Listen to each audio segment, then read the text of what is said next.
پھر آپ قرآن کی تلاوت پر توجہ دیجیے، اس طرح کہ آپ صحیح تلفظ کے ساتھ تجوید سے اور صحیح الفاظ ادا کرتے ہوئے قرآن کی تلاوت کریں، تاکہ آپ اس کتاب میں جو اللہ سبحانہ و تعالیٰ نے ہمارے لیے نازل فرمائی ہے کیا ہے وہ جان سکیں، اسے سمجھنے کی کوشش کریے۔ ویسے ہی کچھ حصہ قرآن کا حفظ کرنے کی بھی کوشش کیجیے۔ اس کے بعد جو بھی آپ قرآن پڑھیں اور یاد کریں اور سمجھیں، وہ آیتیں یا وہ صورتیں تراویح میں پڑھنے کی کوشش کیجیے۔ تراویح ایسی عبادت ہے جو کہ غیر رمضان میں موجود نہیں ہے۔ یہ نماز صرف اور صرف رمضان المبارک میں آپ پڑھ سکتے ہیں، اس وجہ سے اس نماز کو نہیں چھوڑیے۔ حدیث کے مطابق یہ نماز جو کوئی بندہ ایمان اور احتساب کے ساتھ پڑھے گا، اس نیت سے کہ اللہ اسے اجر عطا کرے گا، اس کے سارے صغیرہ گناہ معاف ہو جائیں گے انشاءاللہ۔ اس کے بعد اپنے عمل میں یہ خوبصورت نماز کو ضرور شامل رکھیے، کیونکہ تہجد وہ نماز ہے جو کہ فرض کے بعد اللہ کے نزدیک پسندیدہ نماز ہے۔ اور سحور بھی اللہ سبحانہ وتعالیٰ کی طرف سے ایک نعمت ہے۔ حدیث کے مطابق رسول اللہ صلی اللہ علیہ وسلم فرماتے ہیں کہ سحور مت چھوڑیے، کیونکہ یہ اللہ کی طرف سے بابرکت چیز ہے، چاہے ایک گھونٹ پانی کیوں نہ ہو، چاہے ایک کھجور کیوں نہ ہو، آپ سحور ضرور کر لیں۔ اور یہ وہ چیز ہے جو کہ دوسرے مذہبوں میں نہیں ہے، تو اس وجہ سے سحور کو ہم کسی بھی حال کرنا چاہیے۔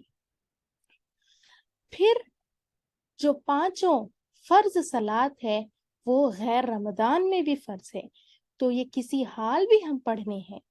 جو بھی 5 نمازیں ہیں اس کی فضیلتیں اور اس کے بارے میں بے شمار قرآن کی آیتیں اور احادیث موجود ہیں جو ہمیں اس کی فضیلت بتاتی ہیں اور اس کو چھوڑنے کی وعیدیں بتاتی ہیں۔ تو آپ سب یہ کوشش کیجئے کہ رمضان میں قطعاً یہ 5 نمازوں میں سے کوئی نماز آپ کی نہ چھوٹے۔ اس کے ساتھ ساتھ آپ نفل نماز کا بھی اہتمام کریں، کیونکہ اس مبارک مہینے میں اللہ سبحانہ وتعالی نفل نماز کا اجر بھی فرض نماز کے برابر عطا کرتا ہے۔ کچھ نفل نمازیں جو کہ حدیث سے ثابت ہیں وہ ہے اشراق، چاشت اور اوابین۔ یہ آپ اس کا معمول رکھیں، اشراق جو فجر کے بعد، اور چاشت جو ظہر سے پہلے، اور اوابین جو مغرب کے بعد پڑھی جاتی ہیں۔ یہ نمازوں بھی آپ اپنے معمول میں شامل کر سکتے ہیں۔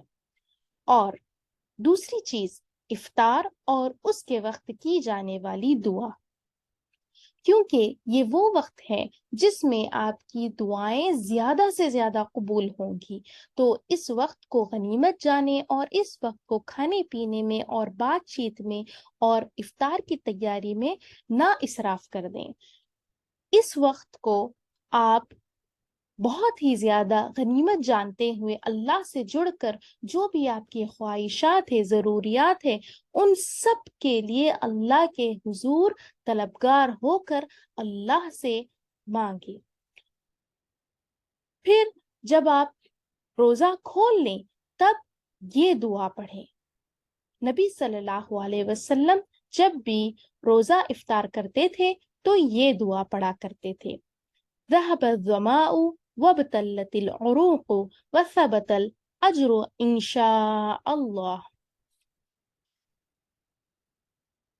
پیاس بجھ گئی اور رگیں تر ہو گئی اور اجر اللہ کے یہاں ضرور ہے انشاءاللہ۔ آخری چیز، اپنے آپ کو صدقے کی عادت ڈال لیں، کیونکہ صدقہ ایسی چیز ہے جو کہ اللہ کو قرض حسنہ دینے کے برابر ہے۔ صدقہ دینے سے ہمارے اندر تقوی پیدا ہوتا ہے اور ہم ہر وہ وبا، بیماری اور آفتوں سے بچ جاتے ہیں جو کہ ہماری طرف آنے لگتی ہیں۔ تو اس وجہ سے صدقے کی عادت رکھیں، چاہے آپ روزانہ صدقہ کریں یا آپ گل ملا کے پورا صدقہ ایک بار دے دیں۔ اور یہ صدقے کا اجر و ثواب رمضان المبارک میں کئی زیادہ بڑا چڑھا کر اللہ کی طرف سے دیا جائے گا، تو آپ اس کو ضرور دیا کریں۔ آخری چیز اعتکاف ہے۔